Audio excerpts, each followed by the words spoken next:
glad you're back. You know, it takes a lot to make a podcast successful. I've been doing it a while, and I quit, and I probably had about 15 to 20 podcasts over the last 20 years. This one's a personal journal, and I'm hoping that it inspires you, that it gives you something that you didn't know about me, and that we can become better friends. Or you say, that dude is off his rocker. Somebody better get him. Either way, I could use the help. You know, Confucius said, the will to win, the desire to succeed, the urge to reach your full potential, these are the things that will unlock the door to personal excellence.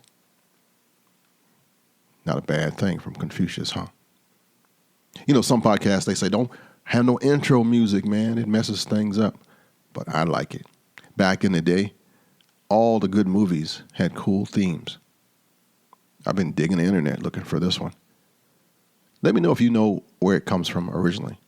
It's modified. AI did something to it, but I like it like this. You know, I've been into guns since childhood. Don't know about you, but I was born in the 60s, and all the TV heroes had guns back then. The firearm culture was a part of America. It was accepted that hunting season would cause a few young boys to be absent from school as they spent time with their fathers or uncles out in the woods. That's how I was back then.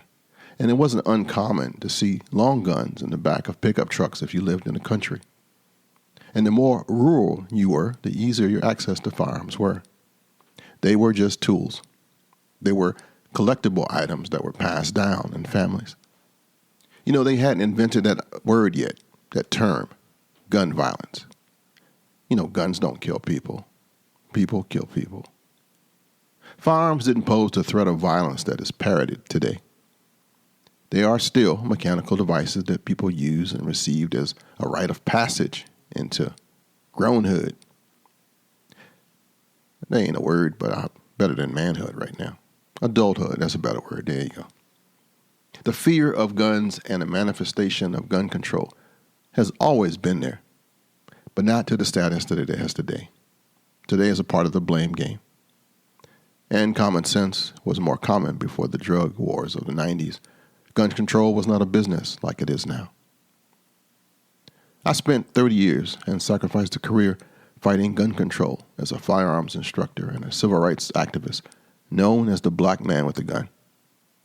As a former U.S. Marine, federal police officer, and protective agent that spent a lifetime in the intelligence community, I thought I knew what I was talking about.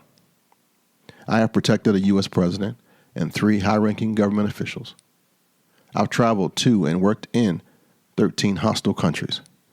I've carried a sidearm, a gun, for most of my life. In 1999, I wrote and published a book called Black Man with a Gun, a responsible gun owner manual for African Americans. And then I rewrote it in 2014 and called it Reloaded. Yeah. I created a firearms consulting business called the African American Arms and Instruction, A3I, in 92. I have lobbied the U.S. Congress.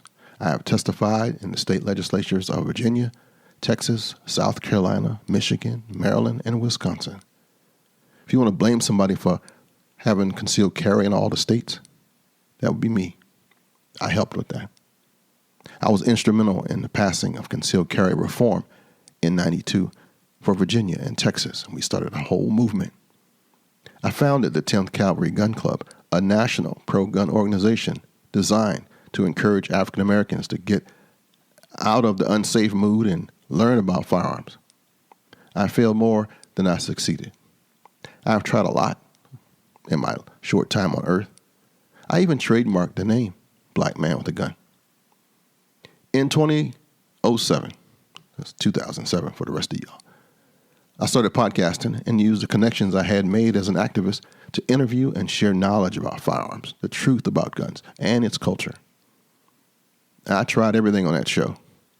I was a constant on the radio. Terrestrial radio, yeah.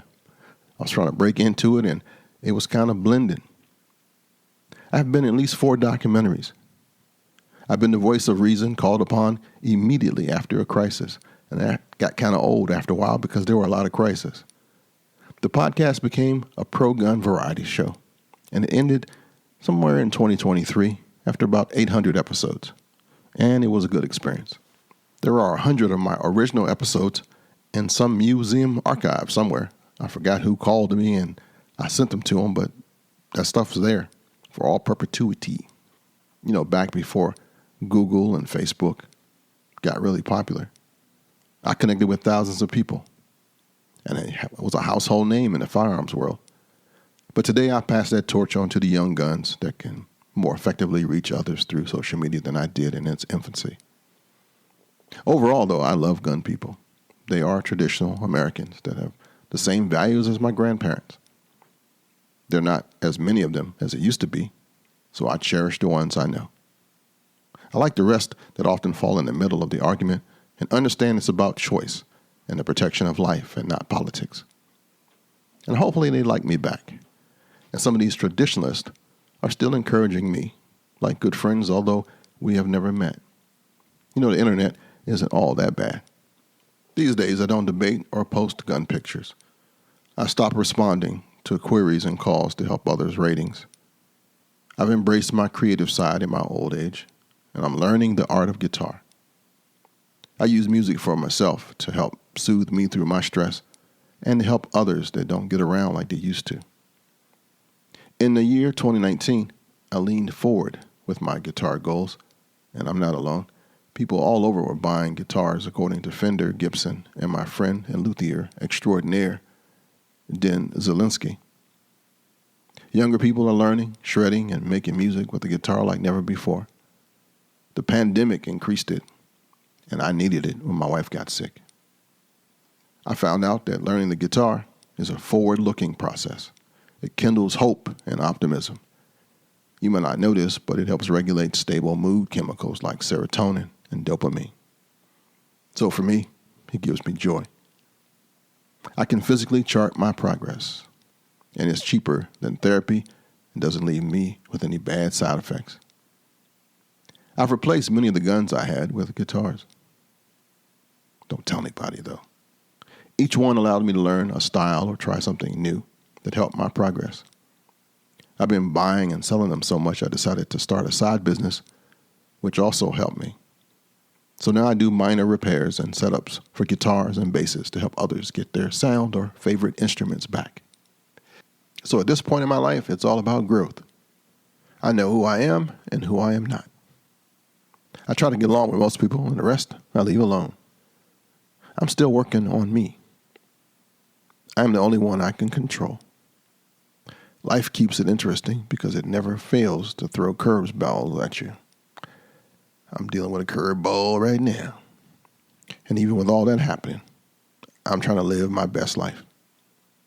And that comes easier when you seek to help somebody else. One of the best lines in Shawshank Redemption was, "Get busy living or get busy dying." I believe that truly. You've been listening to Behind the Rose, the story and the journey of Reverend Ken Blanchard. And I appreciate you being here. I really do. If you're a new listener, please send me an email. I'll put the link in the show notes, and let's start something. Few things in the world are more powerful than a positive push, a smile, a world of optimism and hope. You can do it when things get tough. It's better than a kick in the head. Thank you for listening, downloading, and subscribing to Behind the Rose with Reverend Ken Blanchard. Shalom, baby.